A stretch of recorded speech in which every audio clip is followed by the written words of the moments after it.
Hello बच्चों, कैसे आप लोग। उम्मीद है आप लोग अच्छे और हेल्दी होंगे। आज हम पढ़ेंगे क्लास 7 का सिविक्स का चैप्टर अनपैकिंग जेंडर।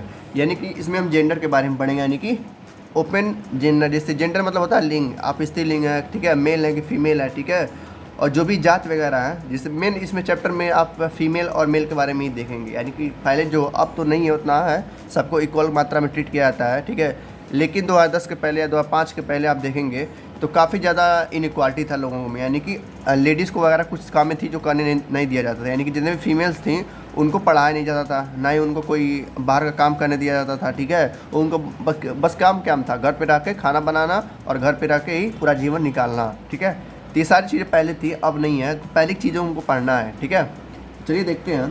पहला टॉपिक आता है हमारा जेंडर इनइक्वालिटी। जेंडर इनइक्वालिटी मतलब क्या होता है, देखो सिंपल सा मतलब है कि जेंडर मतलब लिंग, यानी कि फीमेल या मेल, और इनक्वालिटी मतलब कि समानताएं जिसमें समानता ना हो। तो जेंडर अनइक्वालिटी यानी कि मेल या फीमेल में अनइक्वालिटी होना, यानी कि बराबरता ना होना, समानता ना होना, ठीक है। तो पहले के लोगों में यही था कि लोग स्त्रीलिंग को या मतलब कर सकते हैं मेल और फीमेल को डिफरेंस रखते थे, ठीक है। ये सारा काम क्या कर सकते हैं, मेल कर सकते हैं, फीमेल वो काम नहीं कर सकती है, ना पढ़ सकती है ना कुछ कर सकती है। बस उनका काम क्या है, खाना बनाना। तो ये सब पहले के रूल्स रेगुलेशन थे जो अब नहीं है, जो कि अब काफ़ी लोग क्या हो स्मार्ट हो चुके हैं और काफ़ी ज़्यादा होशियार हो चुके हैं। तो ये सब काम अब नहीं होता। तो वही हमको पढ़ना है। पहले कह रहा हमारी सोसाइटी जो है सफ़र करती थी किसमें, कई सारे सोशल इविल में, यानी कई सारी दिक्कतों से हमारी सोसाइटी क्या करती थी, समाज सफ़र करता था, जिसमें से एक इनइक्वालिटी भी था, यानी कि जेंडर इनइक्वालिटी भी था उसमें से, जिसकी वजह से लड़कियों को काफ़ी ज़्यादा दिक्कत होता था, यानी कि गर्ल्स को काफ़ी ज़्यादा प्रॉब्लम होता था। कह रहा है when distinction is made between mails and female,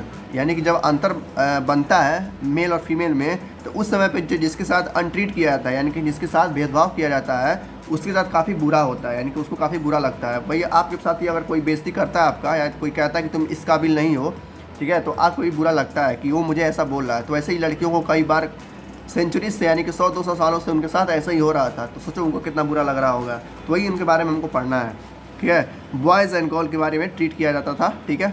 उसी को हम कहते हैं जेंडर इनइक्वालिटी, यानी कि लड़का और लड़की को अलग अलग फील्ड में देखना, यानी कि अलग अलग कह सकते हैं कि रिव्यू देना उन लोग के ऊपर कि लड़की ये काम नहीं कर सकती है और ये काम लड़का कर सकता है। जैसे पहले के लोग क्या करते थे, लड़कियों को पढ़ाते नहीं थे, ठीक है। वो लोग समझते थे कि लड़कियां पढ़ नहीं सकती हैं, पढ़ेंगे तो क्या करेंगे, बस घूम घाम के घर पे आएंगे, तो उससे बढ़िया उसको पढ़ाओ ही मत, पैसा ही मत खर्च करो। तो लोग लड़कियों को पढ़ाते नहीं थे, ना ही बाहर भेजते थे कुछ काम करने के लिए, बस घर पे रहती थी वो और सारा काम करती थी, घर का खाना बनाना, बर्तन मांजना, ये सब वो काम था, ठीक है। कह रहा है this civil has been practised in many centuries for the last so many century. कह रहा है 21 सालों से ऐसा होता आ रहा है कि जेंडर इनइक्वालिटी को लेकर कोई बोलता नहीं है, क्योंकि ये सबको अच्छा लगता है, ठीक है। सब लोग चाहते हैं कि लड़कियां क्या रहें, घर पे रहें, ठीक है। लेकिन अब ऐसा नहीं है, ये पहले की बात है। Gender is a social construct and not determined by biological difference. कह रहा है जो जेंडर है ना, यानी कि जो जेंडर यानी कि जो मेल फीमेल है, ये इंसानों ने नहीं बनाया है, ये नेचर नहीं बनाया है। नेचर नहीं कहता है कि आप फीमेल में और मेल में कोई डिफरेंस रखिए, ठीक है। जो करते हैं इंसान करते हैं, ठीक है। इंसानों ने ही ये रूल रेगुलेशन बनाए हैं कि लड़की ये काम नहीं कर सकती है, लड़का ये काम कर सकता है, ठीक है। तो देखते हैं next topic. Correct different types of gender inequality होती है, यानी कि कई तरह की जेंडर इनक्वालिटी होती है, यानी कि जो फीमेल और मेल होते हैं उनमें कई तरह से इनक्वालिटी होती है, असमानताएँ होती हैं। क्या क्या होती हैं, there are many types of gender inequality but the chief among the inequality in the social and economic field। कह रहा कई सारी होती हैं, लेकिन हमको क्या पढ़ना है, जो बस समाज के लिए, यानी कि जो समाज के लिए क्या है इनइक्वालिटी, यानी कि समाज ज़्यादा तौर पे उसको इनइक्वालिटी तौर पे देखता है। क्या देखता है, पहला inequality in the social field and social aspect and gender equality. सबसे पहला आता है पहला पॉइंट। तो पहला पॉइंट ये कहता है कि जो लड़कियां यानी कि जो फीमेल्स हैं उनके ऊपर ज़्यादा अत्याचार होता है। भाई होता था, अब नहीं होता है, अब काफ़ी लोग स्मार्ट हो चुके हैं। तो सब पहली बातें हम कह रहे हैं, जितना भी हम पढ़ाएंगे ये मत सोचिएगा कि अब हो रहा है, ठीक है। होता है लेकिन बहुत ही कम मात्रा में होता है, 5-10% में ही होता है, ठीक है। तो सब जो भी मैं पढ़ाने वाला हूँ ये सब पहले की चीज़ें हैं। तो कह रहा है कि पहले क्या होता था कि मृत्यु दर इनकी ज़्यादा थी, यानी कि लड़कियों के ऊपर काफ़ी ज़्यादा अत्याचार होता था। उनको क्या करता था, जिंदा लोग जला देते थे, मार डाल देते, ठीक है। उनको मतलब किस तरीके से आगे बढ़ने नहीं दिया जाता था। तो वही कह रहा है when there is a high mortality rate of women, इसके कारण क्या होता है, औरतों की संख्या क्या होती है, बहुत ज़्यादा कम होती है। देखो जब औरतों के साथ बहुत ज़्यादा अत्याचार होगा तो औरतों की संख्या कम होती है। लोग पहले क्या करते थे, जब लड़कियाँ पैदा होती थी, ठीक है, तो उसको गिरवा देते थे, कहते थे कि हमको लड़की नहीं, हमको लड़का चाहिए, जिसकी वजह से लड़कों की संख्या ज़्यादा हो जाती थी। तो बस वही कहा है कि as a result of this lesson number of women, यानी कि औरतों की संख्या मर्दों से कम हो जाती थी, ठीक है। इसकी वजह से एक मोर्टेलिटी इनइक्वालिटी आता था, यानी कि असमानता समानताएं समाज में आती थी। सेकंड पॉइंट क्या कह रहा है, जो सेकंड पॉइंट बस यही कह रहा है कि जो क्या होता था, सेकंड पॉइंट क्या आता है, नेटैलिटी। नेटैलिटी का मतलब क्या होता है, जन्म दर। लोग यही चाहते थे कि हमारे घर में लड़का आए ना कि लड़की आए, ठीक है, बस इसी को एक्सप्लेन कर दिया है। तो अपन अपनी भाषा में लिख सकते हैं कि जो पुराने लोग थे यानी कि जो अर्ली पीपल थे वो लोग चाहते थे कि उनके घर में क्या हो, लड़का आए लड़की ना आए। तो वही कह रहा, people in the most countries, एक देश की बात नहीं होती, सारे देशों में यही होता था, पूरे दुनिया में यही होता था। लोग चाहते थे क्या करना, लड़का पैदा करना चाहते थे, लड़की नहीं। एक लड़की को वो लोग क्या करते थे, डिनाई करते थे, यानी कि मना कर देते थे। अगर लड़की पैदा होती थी तो उसको क्या करते थे, गिरवा देते थे, ठीक है। उसको कहते हैं फोर्टिसाइड। फोर्टिसाइड मतलब काफ़ी ज़्यादा मात्रा में होता था। अब फोर्टिसाइड क्या हो, इलीगल है, अगर आप पकड़े जाते हैं तो आपको पनिश भी किया जा सकता है, यानी कि आपको जेल भी हो सकती है और काफ़ी मात्रा में आपके ऊपर चार्जेस भी लग सकते हैं। काफ़ी ज़्यादा इलीगल हो गया है फोर्टिसाइड। फोर्टिसाइड मतलब होता है बच्चा गिराना, ठीक है, बच्चे को मार डालते हैं लोग अगर लड़की होती है। तो अब ये नहीं होता है, काफ़ी कम मात्रा में हो गया, क्योंकि अब लोग क्या समझदार हो चुके हैं।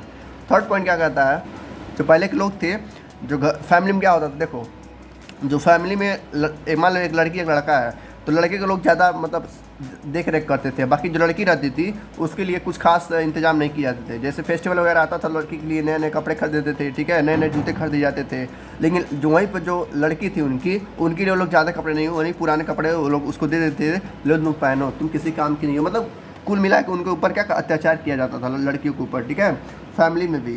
तो ये हो गया हमारा क्या, जेंडर इनइक्वालिटी के 3 रीजन्स। एक और है, चौथा है, कह रहा है कि लड़कियों को फ्री खेलने नहीं दिया जाता था, ठीक है, उनको घर में ही हाउस होल्ड की ड्यूटी दी जाती थी कि तुम घर के सारे काम करो। यहाँ लिखा है देखो, फ्री टू प्ले, यानी कि जो लड़के थे उनके पास पूरी आज़ादी थी कि वो जाके बाहर खेल सकते हैं। लेकिन वही जो गर्ल्स थी उनको ये सब करने से मना किया गया था और उनको कहा जाता था कि आप घर में रह के क्या करें, अपनी ड्यूटी करें, कपड़ा धोएं, बर्तन मांजते, खाना बनाएं, बस आपका काम यही है।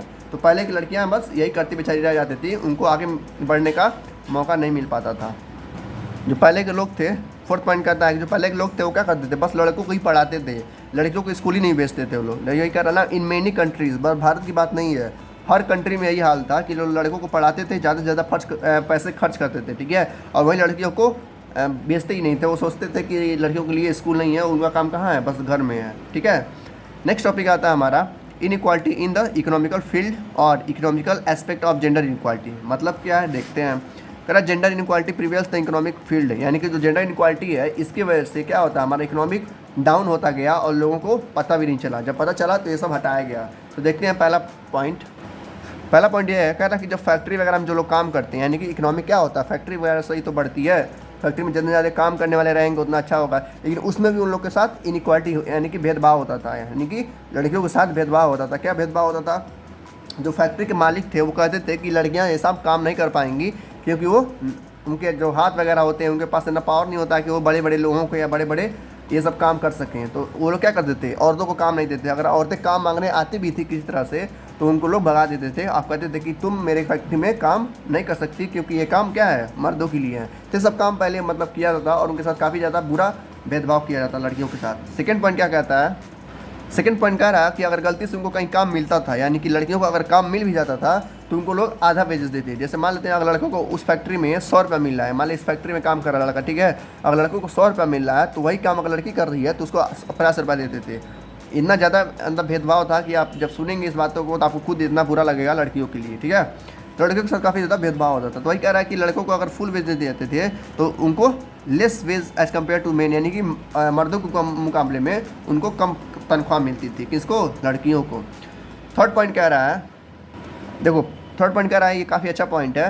पहले क्या होता था, मान लो कोई सारे कंट्री में जो औरतें थीं उनकी जो प्रॉपर्टी है, यानी कि उनको जो घर की प्रॉपर्टी, मान लो एक लड़का है, ठीक है, एक फैमिली है, उसमें एक लड़का भी है लड़की भी है, तो उसको मान लो जो मेन मालिक है उसको जो फादर होंगे, लड़की और लड़का के पिता जो होंगे, उसके पास 4 एकड़ खेत है, तो खेत क्या करता था, लड़कों को देता था, लड़की को 1 एकड़ भी खेत नहीं दे पाता था या 1 मंडा भी खेत नहीं देता था। लेकिन अब ऐसा नहीं है, ये सारे काम बदल चुके हैं कि लड़की भी चाहे तो अपना हिस्सा मांग सकती है, ठीक है। अगर नहीं देते हैं सब, मतलब फैमिली वाले अगर लड़की को हिस्सा नहीं देते हैं तो लड़की वाली क्या कर सकती है, कंप्लेन कर सकती है, जिसकी वजह से फैमिली लोगों को हर्जाना भी भरना पड़ सकता है। तो इस तरीके से ये सब हटा दिया गया, इलीगल कर दिया गया। तो पहले के और ये सब औरतों के पास ये आज़ादी नहीं थी कि आप चाहें तो प्रॉपर्टी ले सकती हैं, ठीक है, और उनको प्रॉपर्टी दिया भी नहीं जाता था। उनको बस क्या कर देती था, किसी के साथ मतलब अनजान व्यक्ति के साथ, मतलब जो भी है, ठीक है, शादी करा के उनको वही छोड़ दिया जाता था, ठीक है। फिर वहाँ जाके वो लोग काम करती थी, घर पे बर्तन मांजती थी, खाना बनाती थी और बच्चों को संभालती थी, बस उनका इतना ही काम था, ठीक है। तो ये था तीसरा पॉइंट। आगे चलते हैं। नेक्स्ट पॉइंट कह रहा है इन सब चीज़ों की वजह से, यानी कि इन सब रीज़नों की वजह से, इन सब कारणों की वजह से लड़कियाँ क्या हुई, उनका अच्छे से विकास नहीं हो पाया, काफ़ी टाइम लग गया, 100-200 साल लग गए उनको विकास करने में। ठीक है, नेक्स्ट पॉइंट टॉपिक आता है हमारा factor responsible for gender equality, यानी कौन कौन से ऐसे फैक्टर्स हैं या कौन कौन से रीजन्स हैं या कारण हैं जिनके वजह से लड़कियों को या लड़कों से भेदभाव मतलब होता था, यानी कि उनके वजह से जेंडर इनक्वालिटी आती थी। कौन कौन से रीजन है देखते हैं। तो कई सारे मतलब क्या है कारण है, जैसे यहाँ पर 9 रीज़न दिए गए हैं। 9 रीज़न से आपको सिर्फ 5 रीज़न आपको बढ़िया से याद कर लेना है या समझ लेना है, वो एग्जाम में आपको लिखना है। ये सब आपको पैराग्राफ नहीं लिखना है। अगर पूछता है कि क्या ऐसे फैक्टर हैं जो कि पूछेगा ही एग्जाम में आता है 5 नंबर में या 4 नंबर में आएगा कि कौन सा ऐसा फैक्टर है जिसकी वजह से जेंडर इनक्वालिटी होती है, तो 9 रीज़न मैंने बताऊँगा, उसमें से आप कोई भी 5 अच्छे से याद करके या समझ के उसमें एग्जाम में लिख देगा। तो सबसे पहला आता है reason low status of women in the society, यानी कि समाज में, सोसाइटी मतलब होता है समाज, और स्टेटस आप लोग लगाते हैं व्हाट्सअप पे, ठीक है, तो वही होता है। कह रहा है कि समाज में लड़कियों का जो स्टेटस था, यानी कि जो इज्जत था वो कम था, यानी कि लो स्टेटस था उनका, लोग नज़रों में, यानी कि लोगों की नज़रों में लड़कियों की इज्जत काफ़ी कम थी। लोग समझते थे कि लड़कियां हैं तो बस यही कर सकती है, क्या कर सकती है, ज़्यादातर खाना बना सकती है, साफ़ सफाई कर सकती है, बर्तन मार सकती है। वही लड़के क्या कर सकते हैं, मूवी देखते थे, घूमते थे, खेलते थे, जॉब करते थे, पढ़ते थे, काफ़ी सारे काम करते थे, और ये काम लड़कियाँ नहीं कर सकती थी। तो पहला तो यही है कि लो स्टेटस था उनका, किसका, औरतों का इन द सोसाइटी में। ठीक है, दूसरा रीज़न आता है discrimination against the girl. Discrimination होता है यानी कि भेदभाव, यानी कि जाते उनको क्या करना, अनट्रीट करना, उनको एक तरह से बुरी तरह से व्यवहार करना लड़कियों के साथ, जो कि लड़कों के साथ नहीं होता था। लड़के क्या करते थे, मूवी देखते थे, खेलते थे, मतलब ये सारी चीज़ें काम करते थे। लड़कियाँ क्या करती थी, बस घर में रह के साफ़ सफाई करती थी, बर्तन मांजती थी, ठीक है, बड़ों जो उनके एल्डर थे उनकी सेवाएँ करती थी। तो इसलिए लड़कियों को पढ़ने नहीं दिया जाता था, जिसकी वजह से उनको साथ भेदभाव किया जाता है। तो वही लिखा है the girl is discriminated against in many वे, कई सारे तरीक़ों से उनके साथ भेदभाव किया जाता है। जैसे कि many family prefer is given to the birth of the boy, यानी कि काफ़ी फैमिली चाहती थी, यानी कि जितनी भी फैमिली है अलग अलग कंट्री की, सारे फैमिली यही चाहती थी कि उनके घर में क्या है, लड़का है, ना कि लड़की आए। ठीक है, जिसकी वजह से अगर लड़की आ भी जाती थी तो उनके साथ काफ़ी ज़्यादा बुरा व्यवहार किया जाता था, उनको पढ़ाया नहीं जाता था, उनको खेलने नहीं भेजा जाता था, नहीं, ठीक है। तो ये सारी चीज़ें उनके साथ डिस्क्रिमिनेट होती थी। ठीक है, और जब वो बड़ी होती थी तो उनके साथ शादी करके किसी और घर भेज दिया जाता था, फिर वहाँ जाकर वो काम करती थी। ठीक है, तो इस तरीके से दूसरा उनके साथ डिस्क्रिमिनेशन होता था, किसके साथ, लड़कियों के साथ। जो तीसरा रीज़न है फीमेल इन्फेक्टिसाइड, मतलब वही चीज़ कह रहा है जो मैंने भी बताया ना अभी एक्सप्लेन करके, मतलब लड़कियों को जैसे गर्भ में ही मार दिया जाता था, यानी कि उनके साथ बहुत ही बुरा व्यवहार किया था। अगर पता चल जाता था कि लड़की है तो उनको गर्भ में ही मार दिया था, जिसको हम क्या लोग कहते हैं, हम लोग क्या कहते हैं अंग्रेजी में, इन्फेक्टिसाइड, यानी कि बच्चों को गर्भ में मार देना। ठीक है, तो जब उनको फैमिली वालों को पता चलता था कि मतलब ये काफ़ी पहले की बात है, 100-200 साल पहले की, तो ठीक है, तो लड़कियों को वहीं मार देते थे। ठीक है, तो इसीलिए डॉक्टर बताते नहीं फैमिली को कि लड़का है कि लड़की है, और फैमिली को पूछना भी नहीं चाहिए, क्योंकि लड़के और लड़की दोनों क्या है, इक्वल होने चाहिए, ये सब भेदभाव नहीं होने चाहिए। तो वही कह रहा कि हमने अभी ऊपर पढ़ा कि जो लड़के थे लोग उनको क्या करते थे, प्रीफर करते थे, यानी कि सब लोग चाहते थे हमारे घर क्या है, लड़का है, ना कि लड़की है, जिसकी वजह से इसके भी एक रीज़न रहा है, जिसकी वजह से जेंडर इनक्वालिटी क्या हुई और ज़्यादा डेवलप हुई, यानी कि जेंडर इनक्वालिटी, यानी कि मेल और फीमेल के बीच में एक डिफरेंस आया। चौथा पॉइंट आता है हमारा निगलेक्ट ऑफ फीमेल एजुकेशन, यानी कि औरतों को, जितने भी औरतें थी, जितनी भी लड़कियां थी, उनको पढ़ाया नहीं जाता था। अभी मैंने बताया ना कि लड़कों को स्कूल भेजा जाता था, ठीक है, उनको जॉब करने के लिए पढ़ाया जाता था, उनकी नौकरी लगाने के लिए पैसा दिया जाता था, लेकिन वही चीज़ लड़कियों के लिए 1 रुपया भी खर्च नहीं किया जाते थे, यानी कि लड़कियों के लिए पैसा ही खर्च नहीं किया जाते थे पढ़ने के लिए। ठीक है, लड़कियों को बस कहा जाता था कि आप घर में रह के घर के काम करिए, साफ़ सफाई करिए, खाना बनाइए। तो इसलिए कह रहा है कि लड़कियों को पढ़ाने के लिए एजुकेशन मतलब सिस्टम वगैरह था, लेकिन वो लोग पढ़ाते नहीं थे। तो वही कह रहा है कि नेगलेक्ट ऑफ फीमेल एजुकेशन, यानी कि फीमेल एजुकेशन को लोग क्या करते थे, नकारते थे कि ये लोग पढ़ नहीं सकती हैं। 5वां टॉपिक आता है चाइल्ड मैरिज। चाइल्ड मैरिज की वजह से क्या होता था, जेंडर इनक्वालिटी फैलती थी। कैसे, देखो, जब लड़कियाँ 12 या 15 साल की होती थी तो उनका शादी करा दिया जाता था, यानी कि अब तो शादी काफ़ी लेट से होती है, 25-30 साल पे होती है, लेकिन पहले ये नहीं था, यानी कि पहले मतलब कि 100-200 साल पहले शादी क्या होता था, 12-13 साल पे ही हो जाता था, जिसकी वजह से उनको और कोई काम करना ही नहीं पड़ता था। बस उनको एक ही काम था कि वो शादी हो गया है, घर के काम आप संभालिए, ठीक है, और कोई काम आपको नहीं करना है। तो ये भी एक रीज़न रहा है जिसकी वजह से जेंडर इनक्वालिटी की डेवलपमेंट हुई, जिसकी वजह से गर्ल्स और मेल्स और फीमेल में क्या हुआ, डिफरेंस पैदा हुआ। तो चाइल्ड मैरिज भी काफ़ी ज़्यादा रीज़न है। तो वही कह रहा है चाइल्ड, यानी कि जब वो बच्ची रहती थी, यानी कि 10-12 साल की रहती थी, तभी उनके साथ शादी कर दिया जाता था किसी लड़के के साथ, इसी वजह से और कोई काम न कर पाती थी। ठीक है, 6वां रीज़न है डॉरी सिस्टम, यानी कि दहेज प्रथा। ठीक है, दहेज के डर से भी लोग क्या करते थे, लड़कियों को पैदा नहीं करने देते कि अगर लड़की पैदा हो गई तो हमको उसको शादी करना पड़ेगा, जिसकी वजह से हमको 15-20 लाख 25 लाख दहेज देना पड़ेगा। तो ये सब अब नहीं है, यानी कि अब लड़कियों को पढ़ाया भी जाता है। डॉरी सिस्टम भी क्या कर दिया, इलीगल कर दिया गया। अगर कोई पकड़ा गया दहेज लेते हुए तो उसको पनिश किया जाएगा। तो अगर आपको लगता है कोई आसपास आपके दहेज मांग रहा है तो आप क्या कर सकते हैं, कंप्लेन कर सकते हैं या पुलिस को इन्फॉर्म कर सकते हैं कि ये जो फैमिली है या जो भी है ये क्या कम मांग रहा है, दहेज मांग रहा है और आपको भी दहेज नहीं लेना चाहिए। तो ये कह रहा है कि marriage of a girl was almost impossible without a suitable dowry.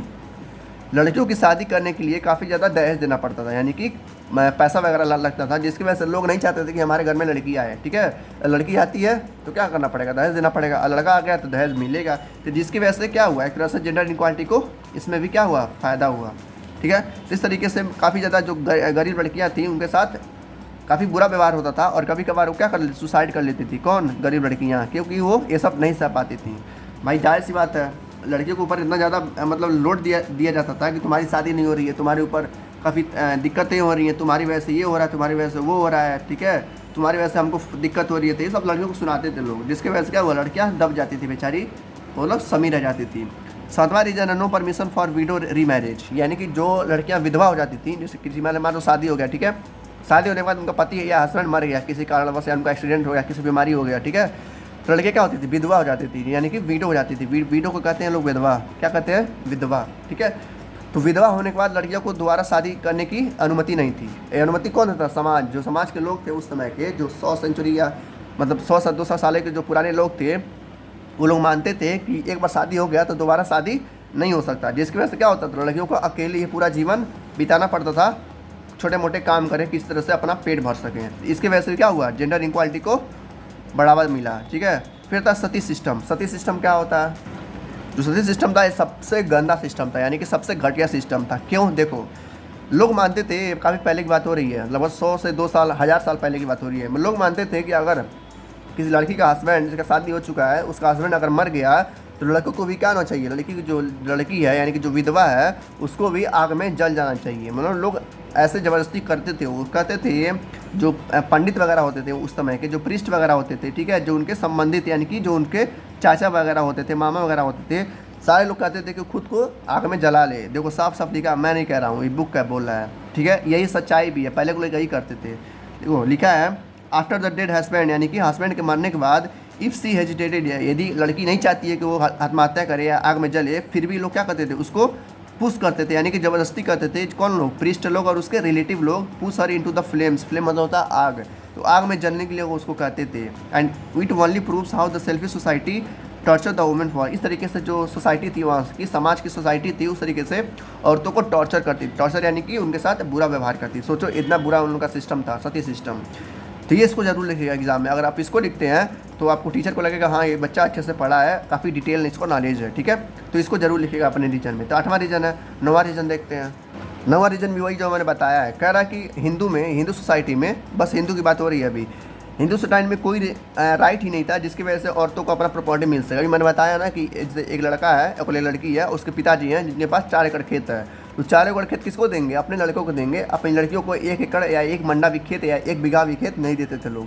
तो ना ही लड़की उस समय मांग पाती थी, ठीक है, क्योंकि कोई लॉ वगैरह नहीं था। लेकिन अब लॉ है, अब लड़की चाहे तो उसमें आधा हिस्सा ले सकती है, जितना लड़के को मिलेगा उतना ही लड़कियों को मिलेगा। लेकिन पहले ऐसा नहीं था। तो वही कह रहा है, no right of a Hindu women to inherited property, यानी कि अपने पिताजी का प्रॉपर्टी वो नहीं ले सकती थी। ठीक है, तो 9 रीजन्स हैं जिसकी वजह से इनइक्वालिटी को बढ़ावा मिला और काफ़ी बुरा व्यवहार हुआ लड़कियों के साथ। नेक्स्ट टॉपिक आता है contribution of social reformers in the field of gender equality and empowerment of power. मतलब कुछ ऐसे हीरोज़ आए, यानी कि कुछ ऐसे रियल हीरो आए जो लड़कियों के लिए लड़े थे, यानी कि लड़कियों के लिए बढ़ावा दिए थे कि हाँ लड़कियों को पढ़ाना चाहिए, उनको अभी शादी करने का उनको हक देना चाहिए, वो किससे शादी करना चाहती हैं। ठीक है, और उनको भी क्या करना चाहिए, सारे इक्वालिटी को मतलब सारे उनको राइट्स मिलने चाहिए। जैसे उनको वोट देने की राइट हो, ठीक है, उनको पढ़ने का राइट हो, उनको शादी करने का मतलब उनका हक हो, आप फैमिली जबरदस्ती ना लें। ठीक है, दहेज सिस्टम खत्म करने का हक हो। कुछ हीरो आए थे जो कि जैसे भगत सिंह थे, आज़ादी के लड़े थे, वैसे कुछ हीरो थे जो लड़कियों के लिए लड़े थे, यानी कि औरतों को एम्पावर करने के लिए लड़े थे। कौन कौन थे, पहले तो सबसे बड़े हीरो थे हमारे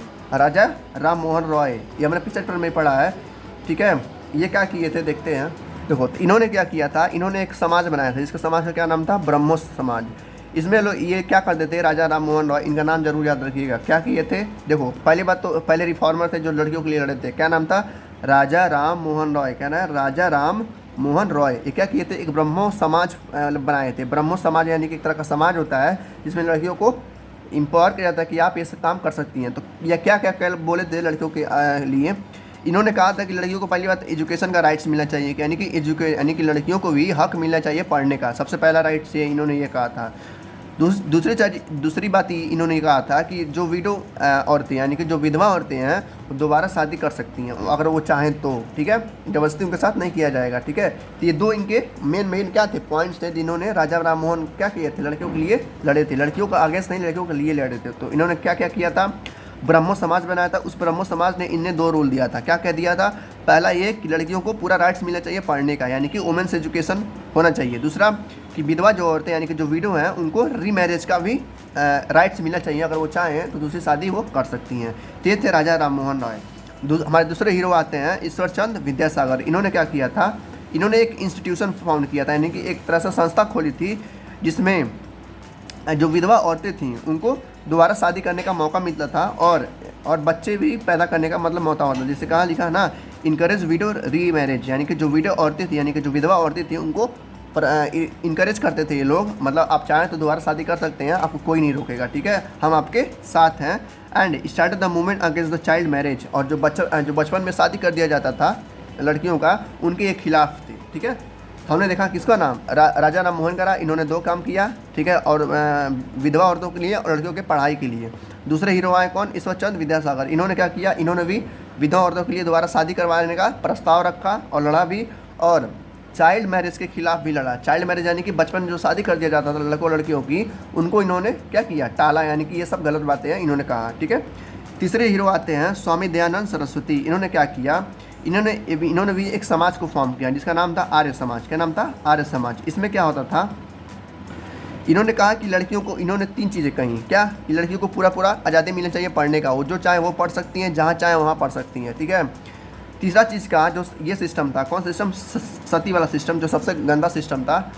क्या करना था, हस्बैंड मरने के बाद लड़कियों को भी क्या करना चाहिए, जल जाना चाहिए, जल के मर जाना चाहिए। तो इन्होंने उसको रोका, काफ़ी अब बुरी तरीके से इनको कैंपेन चलाया, यानी कि सत्याग्रह किया, आंदोलन किया और इसको रोका, किसको, सती सिस्टम को, कि सती सिस्टम नहीं होना चाहिए। और फीमेल इन्फेक्टिसाइड को भी रोका, यानी कि जो बच्चे लोग गिरा देते थे, यानी कि लड़कियों, जब न्यूज़ मिलती थी कि हमारे घर लड़की आने वाली है तो लड़कियों को मार देते थे, उसको इन्होंने क्या किया, रोका। इन्होंने स्वामी दयानंद सरस्वती ने। इन्होंने भी 3 काम किए हैं, बाकी और काम भी देखते हैं। चौथे थे हमारे हीरो कौन, सर सईद अहमद खान। ये मुस्लिम थे, इन्होंने भी मुस्लिम औरतों के लिए लड़ा। क्या कहा इन्होंने, he demanded a ban on the purdah system and polygamy in the Muslim society. जो मुस्लिम सोसाइटी है, नहीं होती हैं लड़कियां, लोग बुरखा में रहती हैं, यानी कि पर्दा डाल लेती हैं। इन्होंने कहा कि लड़कियों का मन हो, वो चाहे तो पर्दा डाले, वो चाहे तो बिना पर्दा घूमे। किन्होंने कहा, सर सईद अहमद खान ने, ठीक है। उन्होंने डिमांड किया गवर्नमेंट से कि पर्दा सिस्टम को हटाया जाए, और ये काफ़ी गलत सिस्टम है, लड़कियों को जबरदस्ती उनको पर्दे में रखा जाता है, तो इसको हटाया उन्होंने, ठीक है। और वो एजुकेशन को भी लेकर वो लोग काफ़ी लड़े, यानी कि औरतों के एजुकेशन के लिए भी वो लोग लड़े कि औरतों को भी हक मिलना चाहिए पढ़ने का, ठीक है। ये 3-4 हीरो थे हमारे जो लड़कियों के लिए लड़े थे, लड़कियों के एजुकेशन के लिए लड़े थे, लड़कियों के रीमैरिज के लिए लड़े थे, यानी कि दोबारा शादी हो सके, बचपन में जो शादी होती थी उनको उन्होंने रोका था, ठीक है। और जो बच्चों को गिरा देते थे उनको भी इन लोग रहता था। सबसे बड़े हीरो कौन थे, राजा राम मोहन राय, फिर ईश्वर चंद विद्यासागर, फिर स्वामी दयानंद सरस्वती, फिर सर सईद अहमद खान, ठीक है। नेक्स्ट टॉपिक आता है effort made by the government for gender inequality, ठीक है, या gender equality and improvement of women. यानी कि इन लोगों के अलावा, यानी कि इन हीरोज़ के अलावा गवर्नमेंट, जब ये हीरोज़ क्या हुए, खड़े हुए लड़कियों के लिए, तो गवर्नमेंट तक आवाज़ पहुंची, यानी कि सेंट्रल गवर्नमेंट के पास, स्टेट गवर्नमेंट के पास इनको आवाज़ गई। गवर्नमेंट ने इस पर क्या किया, ध्यानपूर्वक सोचा, और उन्होंने भी क्या हुआ, कुछ कदम उठाए, जिसकी वजह से लड़कियों को काफ़ी ज़्यादा प्रमोट किया गया, यानी कि उनको विकास के दौर पे लाया गया। तो कौन कौन से रीजन थे जिन्होंने गवर्नमेंट को, यानी कि जो गवर्नमेंट्स लड़कियों के लिए किए थे, देखते हैं। सबसे पहला काम किया था गवर्नमेंट्स ने कि women's were given the equal vote, यानी कि सबसे पहले उन्होंने क्या किया था कि औरतों को उन्होंने राइट्स दिया था वोट देने का, यानी कि वो भी चुन सकती हैं कि उनका जो प्रधानमंत्री है, उनका जो क्या बोलते हैं, चीफ मिनिस्टर यानी कि सीएम है, ठीक है, या उनका जो प्रधान होगा वो कौन होगा। पहले क्या था, बस बड़े बड़े लोग थे वो लोग चुन सकते थे, फिर बाद में आया कि बस लड़के चुन सकते हैं, यानी कि जितने भी पुरुष हैं, यानी कि जितने भी मेन हैं, ठीक है, मेल्स हैं, वो बस चुन सकते हैं, लड़कियों को चुनने का अधिकार नहीं था। लेकिन इन लोग के बाद गवर्नमेंट ने भी ये अलाउ कर दिया कि लड़की औरतें भी चाहें तो क्या कर सकती हैं, वोट दे सकती हैं, और वो भी खड़ा हो सकती हैं, किसमें, एज ए कैंडिडेट हिसाब से, यानी कि वो भी पीएम बन सकती हैं। तो इंदिरा गांधी क्या हो सकी, दूसरे में पीएम बनी थी। तो गवर्नमेंट ने पहले काम ये किया कि 21 साल के ऊपर या 18 साल के ऊपर क्या सकती है, वोट दे सकती हैं, ठीक है। तो इस तरीके से गवर्नमेंट ने पहला काम किया कि औरतों को क्या दिया, right to equal to vote दिया, यानी कि राइट टू इक्वल वोट, यानी कि वो भी वोट दे सकती हैं। कह रहा है जब ये रूल आया था, यानी कि जब औरतों को रूल मतलब दिया गया था कि औरतें भी वोट दे सकती हैं, तो कुछ लोग थे जो इनके अपोजेस में थे, यानी कि वो लोग कहते थे कि लड़कियों को ये वोट नहीं देना चाहिए, लड़कियों को सोचने की क्षमता नहीं होती है, यानी कि लड़कियां नहीं सोच पाती हैं किसको बनाना है। लेकिन गवर्नमेंट ने रिप्लाई में क्या कहा, गवर्नमेंट ने कहा कि डेमोक्रेसी वो जगह है, यानी कि भारत वो जगह है, डेमोक्रेसी वो जगह है जहाँ पर सारे लोग क्या हैं, इक्वल हैं, और सारे लोग इक्वल नहीं होंगे तो डेमोक्रेसी अच्छे से विकास नहीं कर पाएगी। ठीक है, तो लोगों को समझ में हाँ ये सही कह रहे हैं, डेमोक्रेसी में ऐसा होना चाहिए कि लड़कों को लड़कियों को क्या हुआ बराबर देखा जाए, दोनों को इक्वल क्या किया जाए, इक्वल आंखों से देखा जाए, यानी कि उनको इक्वल ट्रीट किया जाए। तो वही लिखा है पहले पॉइंट में। सेकेंड पॉइंट कहता है कि हम सब लोग जानते हैं कि लड़कियों को कम भाव दिया जाता है, यानी कि लड़कियों को कम लिबर्टी दिया जाता है, किसके मुकाबले, मेल्स के मुकाबले। लेकिन वो क्या करती हैं, चाहे तो वो भी वोट दे सकती हैं, भले और कुछ मिले ना मिले, लेकिन उनको भी पूरा अधिकार है वोट देने का। मतलब कुल मिला के ये लोग जो नेता थे अपने लिए फ़ायदा निकाल रहे थे, देखा जाए तो।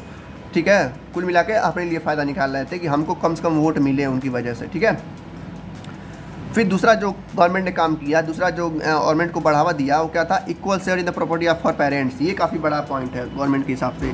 गवर्नमेंट ने कहा, यानी कि सरकार ने कहा कि अब लड़कियां चाहें तो अपना प्रॉपर्टी ले सकती हैं। ठीक है, अगर लड़कियां चाहती हैं कि हमें भी कुछ प्रॉपर्टी मिली, से मान लो 4 एकड़ था ना, अभी मैंने बताया कि एक लड़का एक लड़की है, उसके पिताजी का 4 एकड़ खेत है, तो गवर्नमेंट ने कहा कि लड़की चाहे तो, अगर लड़की चाहती है कि उसको मतलब उसको ज़मीन मिले, तो भी चाहे तो उस 4 एकड़ में से 2 एकड़ वो भी रख सकती है, क्योंकि वो भी उनकी लड़की है। ठीक है, तो इस वजह से ये रूल आया, जिसकी वजह से लड़कियों को काफ़ी ज़्यादा हेल्प मिला उनको ये सब काम करने के लिए। तो कब आया था, 2005 में आया था। ठीक है, वह लिखा है कि this was a great injustice to girl. ये काफ़ी इंजस्टिस हो रहा था, लेकिन इसके आने के बाद काफ़ी ज़्यादा मदद मिला हिंदुओं को, इन्हें हिंदू लड़कियों को। तो government of India pass the Hindu code bill and the Kamala act to the with disparity Hindu succession amendment 2005 and amendment to Hindu succession and 1956। यानी कि 1956 में ये नहीं था, यानी कि 1956 में ये सारी प्रॉपर्टी नहीं था, लेकिन 2005 में सारा आ गया कि लड़कियां भी क्या कर सकती हैं, अपना प्रॉपर्टी ले सकती हैं। ठीक है, तो लिखा है कि अब गर्ल्स जो है, यानी कि अब जो लड़कियां हैं वो अपने प्रॉपर्टी में इक्वल शेयर ले सकती हैं, यानी कि 2 एकड़ वो रखती हैं, 2 एकड़ उसका लड़का रख सकता है। ठीक है, उसके बाद जो गवर्नमेंट ने काम किया, अभी कह रहा है कि रिसेंट में मोदी यानी कि जो मोदी जी इसमें पीएम है, ठीक है, उन्होंने जो ये मुस्लिम में एक होता था तलाक, ठीक है, तलाक मतलब कि एक तरह से डाइवोर्स वाला, मतलब आप पत्नी पत्नी अलग हो जाएं। ठीक है, तो इसको इलीगल बनाया गया, यानी कि ट्रिपल तलाक को गवर्नमेंट ने कहा कि ये इलीगल है, यानी कि आप ट्रिपल तलाक नहीं कर सकते हैं, यानी कि 3 डाइवोर्स नहीं दे सकते हैं। ठीक है, 3 डाइवोर्स से ज़्यादा आप नहीं दे सकते हैं। ठीक है, तो ये अभी जल्दी ही बात होगा, तो हो सकता है हमसे क्यों में आए कि गवर्नमेंट ने कौन से ऐसी अभी रिसेंट मुस्लिम के लिए काम किया है, तो ट्रिपल तलाक का काम किया। ठीक है, बस इतना आएगा, उससे ज़्यादा नहीं आएगा। फिर कह रहा है गवर्नमेंट ने एक और काम किया, क्या किया, उन्होंने कहा कि जो चाइल्ड मैरिज है, यानी कि जो बचपन में शादी कर दिया जाता था लड़कियों का, उसको हटा दिया गया। हटा के मतलब उनको हटा दिया गया, कहा गया कि 18 साल के ऊपर के बाद ही उनकी शादी हो सकती है, यानी कि 18 से 21 साल के बाद ही उनकी शादी हो सकती है, अगर उसके पहले कम शादी हो। चौथा जो इसके बाद काम किया गवर्नमेंट ने, वो किया क्या, declaring dowry as a illegal. Dowry यानी कि दहेज को क्या बना दिया, इलीगल बना दिया, यानी कि गवर्नमेंट ने कहा कि अगर कोई दहेज लेते पाया गया तो उसको पनिश भी किया जाएगा और जेल में भी जा सकता है वो। जिसकी वजह से क्या हुआ, गवर्नमेंट ने काफ़ी ज़्यादा हेल्प की औरतों की कि आप दहेज मतलब आपकी शादी अब फ्री हो सकती है, बस कहना जो खर्चा वगैरह लगेगा बस वही लगेगा, बाकी आपको दहेज नहीं देना पड़ेगा। कोई दहेज मांगता है तो आप चाहें तो कंप्लेन कर सकते हैं उसके खिलाफ। ठीक है, तो ये सब चीज़ें याद रखिएगा, ऐसा रीज़न है जो गवर्नमेंट ने काम किया है। अब आते हैं वुमेन एजुकेशन। गवर्नमेंट ने ये सबसे अच्छा काम किया कि लड़कियों को बढ़ावा दिया पढ़ाने का। ठीक है, उनको कई सारे शिक्षाएं दी, जिसकी वजह से लड़कियों को फ्री एजुकेशन दिया कि नहीं कि आप चाहें तो लड़कियों को पढ़ाते हैं तो उसमें कोई पैसा वगैरह नहीं लगेगा, बस आप लड़कियों को स्कूल भेजिए, कॉलेज भेजिए, इसमें से कम से फीस, यानी कि लड़कों को अगर 1000 लगता है तो लड़कियों को बस 100 रुपया 200 लगेंगे। ठीक है, तो काफ़ी छूट दिया गया, जो कि अभी भी दिया जाता है। अगर आपके मान लेते हैं आपके 3 भाई हैं, ठीक है, 3 गर्ल्स हैं, अगर किसी स्कूल में पढ़ती हैं तो तीसरा जो लड़की होगी उसकी फ़ीस माफ़ होता है। इस तरीके से काम करता है। तो गवर्नमेंट ने काफ़ी ज़्यादा लड़कियों को बढ़ावा दिया, एक आकर कि आप एजुकेशन सेक्टर में उनको लाइए, आप उनको पढ़ाइए, हम उनको जॉब देंगे, हम उनको हाई पोजीशंस देंगे, जो कि हो भी रहा है। आजकल की लड़कियाँ क्या बनी हैं, IAS PCS बन जा रही हैं। ठीक है, बड़े बड़े ऑफिसर बन के घूम रही हैं। ठीक है, पायलट बन जा रही है, एयर ऑफिसर बन रही है, कई चीज़ें हर सेक्टर में ये लोग काम कर रहे हैं, डॉक्टर बन रही है, इंजीनियर बन रही है। ठीक है, सब कैसे हुआ है, गवर्नमेंट के कामों से और मेन हीरोज़ के जो लड़कियों के लिए लड़े हैं। जिसकी वजह से ये करते करते करते करते जब यहाँ पे लिखा भी है देखो, इंदिरा गांधी क्या बन जाई थी, प्राइम मिनिस्टर बन गई थी इसी की वजह से। यानी कि जब उनको छूट दिया गया लड़कियों को, तो प्राइम मिनिस्टर से लेके IAS ऑफिसर तक वो लोग बन के दिखा दी कि हाँ भाई हम भी ये काम कर सकते हैं, अब बस हमें एक मौका दीजिए। तो ठीक है, गवर्नमेंट ने मौका दिया और लड़कियों ने क्या किया, काफ़ी ज़्यादा मेहनत किया और PM तक बन गई, CM तक बन गई कई जगह पे। अब हर सेक्टर में आजकल देखेंगे कि हर सेक्टर में लड़कियां हैं। ठीक है, तो ये था गवर्नमेंट का काम। अब आते हैं वुमेंस मूवमेंट, यानी कि कुछ औरतें थी जो मूवमेंट्स लाई थी अपने लिए। ठीक है, देखते हैं।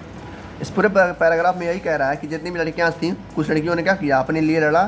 ठीक है, गवर्नमेंट में मतलब गवर्नमेंट से उन्होंने अर्जियाँ लगाई कि हाँ हमारे लिए काम करिए, तो गवर्नमेंट ने वो काम किया। मतलब कुछ मिला के अपने लिए लड़कियों के लिए क्या हुआ, एक तरह से गवर्नमेंट ने कई सारे रूल्स निकाले, कई सारे हीरोज़ लोगों ने, कई सारे पुराने लोगों ने लड़कियों की लड़ा। साल मिला के अब जाके लड़कियों को वो सारी चीज़ें मिल रही हैं जो पहले नहीं मिलती थी। ठीक है, यहाँ पर कुछ और पॉइंट दिए गए हैं। ठीक है, लड़कियों के बारे में कह रहा है girls should be made economically independent. अब जो लड़कियाँ हैं वो क्या होनी है, खुद के ऊपर डिपेंड रह सकती हैं, किसी को और ऊपर डिपेंड नहीं रख सकती। मतलब कहने का मतलब ये है कि जो पहले की लड़कियाँ थी वो क्या करती थी, घर के ऊपर या हस्बैंड के ऊपर डिपेंड रहती थी। अगर वो पैसा कमाता था तभी इन लोग का पेट भर पाता था। लेकिन अब क्या होता है, ये अपना पेट खुद भर सकती हैं और फैमिली वालों का भी भर सकती हैं। मतलब इतना लोग कमाती हैं जो मतलब IAS PCS हैं, जो बड़ी बड़ी नौकरी करती हैं, जो डॉक्टर इंजीनियर हैं, और खुद चाहे तो पूरे फैमिली का कर्जा यानी कि अब जो बोझ उठा सकती हैं लड़कियाँ। तो वही कह रहा है कि girls should be economically independent. ठीक है, अब वो क्या हो गई हैं, इंडिपेंडेंट हो गई हैं, राइट टू वर्क, वो काम करती हैं। ठीक है, उनको जॉब मिलते हैं और उनको अब वो क्या हो, पेरेंट्स के ऊपर बर्डन यानी कि होता है बोझ भी नहीं है। यानी कि पहले के ऊपर क्या होता था, पहले लोग समझते थे अगर लड़कियां हमारे घर में आ गई यानी पैदा हो गई, ठीक है, तो हमारे ऊपर बोझ है। लेकिन अब ऐसा काम नहीं होता है क्योंकि लड़कियां काफ़ी ज़्यादा आगे बढ़ गई, यानी कि काफ़ी ज़्यादा डेवलप हो गया उनका। तो ये कह रहा है girls should be well educated. अब जो लड़कियाँ काफ़ी अच्छे से पढ़ लिख गई हैं और उन खुद को वो क्या कर सकी हैं, एक काफ़ी ऊपर अपने आप को लेके चली गई हैं। ठीक है, the government should make laws more strict against them those who are still founding demanding dowry. कह रहा है गवर्नमेंट ने और ज़्यादा लॉ को स्ट्रिक्ट कर दिया, उन्हें और ज़्यादा टाइट कर दिया है कि जो भी अगर दहेज वगैरह मांगता है उसको और ज़्यादा पनिश किया जाएगा और उसके ऊपर चार्जेस लगाए जाएंगे। यानी कि उनको फाइन देना पड़ेगा 2-3 लाख रुपया तक, और हो सकता है कि 6 महीने या साल भर का जेल भी हो। ठीक है, तो वही कह रहा है कि जो गवर्नमेंट है अब और ज़्यादा टाइट कर दिया है, किसको लेकर, डॉरी को लेकर, कि वो ये सब डॉरी वगैरह क्या है, इलीगल है। और कोई डॉरी लेते हुए पाया गया यानी कि दहेज लेते पाया गया तो उसको जेल में भी बंद कर दिया जा सकता है। फिर कह रहा है कि जितने भी शादियां अब होती हैं लड़कियों की, वो क्या होता है, लड़कियों के हिसाब से होता है या पेरेंट्स राजी होते हैं। जैसे मान लो पेरेंट्स कोई शादी करा रहे हैं लड़कियों की, तो उसमें क्या होगा, लड़कियों का हाँ ही होगा कि हाँ लड़की शादी करना चाहती है तभी ये शादी हो पाएगा। अगर ज़बरदस्ती करते हैं तभी भी क्या होता है, पेरेंट्स को हो सकता है पनिश किया जा सकता है। ठीक है, तो शादी वगैरह अभी अब क्या हो रहा है, लड़कियों को चॉइस से हो रहा है और लड़कियों के हाँ से हो रहा है। अगर पेरेंट्स भी चाहते हैं कि हाँ ये लड़की शादी कर रही है, अगर हाँ है तभी शादी होगा, नहीं तो नहीं होगा। फिर कह रहा है कि programmes again dowry should be relayed और mass media like radio television. कह रहा है जो डाउरी वाला सिस्टम यानी कि दहेज की प्रथा है, इसको पूरी तरह से बैन किया गया है, इलीगल माना गया है। कहाँ पे, रेडियो पे इसको सुनाया गया है, टेलीविजन को बताया गया है कि मतलब ऐड करवाया है गवर्नमेंट कि आप अगर कहीं सुनते हैं दहेज लेते हुए या देते हुए तो आपको जेल भी हो सकती है और आपके ऊपर फाइन भी लग सकता है। तो मतलब इसका पूरी तरह से क्या हुआ, प्रचार हुआ है कि कोई भी सिस्टम जो है दहेज वगैरह नहीं ले सकता है, नहीं दे सकता है। ठीक है, boys should be educated so that the future citizen they do not support this system. अब जो लड़के हो गए हैं वो भी क्या हो गए हैं, बहुत ज़्यादा एजुकेटेड हो गए हैं, बहुत ज़्यादा बुद्धिमान और स्मार्ट हो गए हैं। तो वो भी लोग क्या करते हैं, अब लड़कियों लड़कों में फ़र्क नहीं करते हैं, अब वो दोनों एक साथ रह के पढ़ते हैं और काम करते हैं। नेक्स्ट आता है जेंडर डिवीजन ऑफ लेबर, यानी कि जेंडर के डिवीजन पे क्या होता था, पहले काम करते थे। मैंने बताया ना कि अभी लड़कियों को काम नहीं मिलता था, तो वही थोड़ा सा हमको देखना है इसमें। जो पहले के लोग होते थे, यानी कि अब तो बहुत कम हो गया, कह रहा है जो पहले के लोग होते थे वो गांव की जो लड़कियां होती थी, गांव की बात हो रहा है अभी, शहर की बात नहीं हो रहा है। जब गांव की लड़कियां होती थी उनका काम क्या था, बस घर में रहना, हाउस होल्ड का काम करना, यानी घर खाना बनाना, बर्तन मांजना, साफ़ सफाई करना, ठीक है, घर द्वार को धोना वगैरह, ये सब काम था उनका, खेतों में काम करना, यही काम करते थे। कुल मिला के हाँ, खाना बनाना, प्रिपेयर खाना, look after their sibling the elderly and stick, कुल मिला के मतलब घर का ही काम करना था उनको। ठीक है, घर का सफाई करना था, खाना करना था, बर्तन मांजना था, कपड़े धोना था, बस यही काम था उनका लड़कियों का। और लड़के जो थे वो क्या करते थे, वो बाहर जाके काम कमाते थे, पढ़ते थे। ठीक है, ये सब पहले की बातें हैं, जिसकी वजह से लड़कों को काफ़ी ज़्यादा बुरा व्यवहार किया जाता था। ठीक है, और देखते हैं, कह रहा है वही काम शहरों में भी पहले होता था। यहाँ दिखा ना अर्बन एरिया, मतलब शहर में भी वही काम होता था, लेकिन अब एक काम नहीं होता है। अब क्या होता है, उनको अपॉर्चुनिटी दी जाती है, यानी कि उनको मौका दिया जाता है लड़कियों की, आप भी आगे आइए। अब तो देखते हैं हर सेक्टर में क्या है, लड़कियाँ हैं, लड़के कम हैं। अब देखा जाए तो लड़कों को क्या हो रहा है, जॉब नहीं मिल रहा है और लड़कियों को जॉब मिल रहा है। मतलब कुल मिला के लड़कों की संख्या ज़्यादा हो गई है लड़कों से, रोज़गार हैं लड़के ज़्यादातर। ठीक है, ये सब दिक्कतें हैं जो कि पहले नहीं था, मतलब पहले दिक्कत था अब नहीं है, ठीक है। कह रहा है यहाँ पर एक पॉइंट ध्यान दीजिएगा, कह रहा है in the central board of secondary education, यानी कि सीबीएसई जो है, यानी कि जो दिल्ली गवर्नमेंट जो पढ़ाती है सीबीएसई ना, और जो आप लोग इंग्लिश मीडियम में पढ़ते हैं, कह रहा है 10 और 12 में which are at all India level, जो कि सारे इंडिया लेवल पे होता है। सीबीएसई क्या होता है, पूरे नेशनल लेवल पे परीक्षा करवाता है। Goals have for over a decade now bagged almost all the top position, यानी कि जो सीबीएसई है वो पूरे इंडिया लेवल पे एग्जाम करवाता है, जिसमें से खासकर लड़कियाँ क्या करती हैं, ज़्यादा अच्छे से परफॉर्म करते हैं किसके मुकाबले, लड़कों के मुकाबले। यानी कि जो नंबर आता है लड़कों का वो कम होता है लड़कियों से। जब अब 10 का 12 का सीबीएसई का जब आप कभी भी सुनते हैं रिजल्ट, तो उसमें से एक लड़की जरूर आती है जो पूरे इंडिया को टॉप की रहती है, यानी कि पूरे इंडिया में सबसे ज़्यादा नंबर उसी का रहता है। तो वही कह रहा है कि लड़कियां अभी क्या कर रही हैं, काफ़ी लड़कों से ज़्यादा आगे निकल चुकी हैं, लड़कों से ज़्यादा अच्छे आगे निकल चुकी हैं, उनके से ज़्यादा नंबर आ रहा है, और वो भी काफ़ी ज़्यादा जॉब अपॉर्चुनिटी हो गई हैं। लड़कों के पास जॉब ही नहीं रहा है अब, मतलब अब लड़के अब उल्टा काम कर रहे हैं, मतलब लड़के घर का काम कर रहे हैं, खेती बाड़ी कर रहे हैं, ठीक है, फैक्ट्री में काम कर रहे हैं, और लड़कियाँ क्या कर रही हैं, अपराध कर रही हैं। अब उल्टा हो गया है। कुल मिला के अच्छा हुआ है, मतलब लड़कों को इक्वल देखा जा रहा है, लेकिन देखा जाए तो ठीक है। नेक्स्ट टॉपिक आता है role of gender in creating inequality, मतलब कौन कौन से ऐसे रोल है जिसकी वजह से इनइक्वालिटी क्रिएट हुई, जिसकी वजह से इनइक्वालिटी बना, वो सारे रीज़न हमने पढ़ चुके हैं, यानी कि पीछे भी पढ़ा ना क्या क्या रीज़न जिसकी वजह से इनइक्वालिटी बढ़ रहा था, वही चीज़ फिर यहाँ पर शॉर्ट में दिया गया, यानी कि किसकी वजह से, जब लड़कियों को पढ़ाया नहीं जाता था उसकी वजह से इनइक्वालिटी बनता था, यानी कि उनको बचपन में शादी कर दिया जाता था, ठीक है, जब लड़की पैदा होती तो उनको फोर्टिसाइड यानी कि गर्भ में भी मार दिया जाता था, ठीक है, उनकी बचपन में शादी कर दिया, मतलब कुल मिला के यही सब है जिसकी वजह से इनइक्वालिटी क्या हुआ, बना। तो अब इसमें से बस 2-3 क्वेश्चन आते हैं, एक 4 नंबर का आएगा, एक 2 नंबर का, एक 1 नंबर का आएगा। तो 4 नंबर वाला मैंने बता चुका है, पूछेगा फैक्टर्स क्या क्या है, फैक्टर्स हैं जिसकी वजह से इनइक्वालिटी बढ़ी, तो वो सारे फैक्टर्स मैंने बता दिए हैं। तो बस इतना ही था चैप्टर आज का, मिलते हैं नेक्स्ट चैप्टर में, तब तक के लिए thank you, good luck, take care.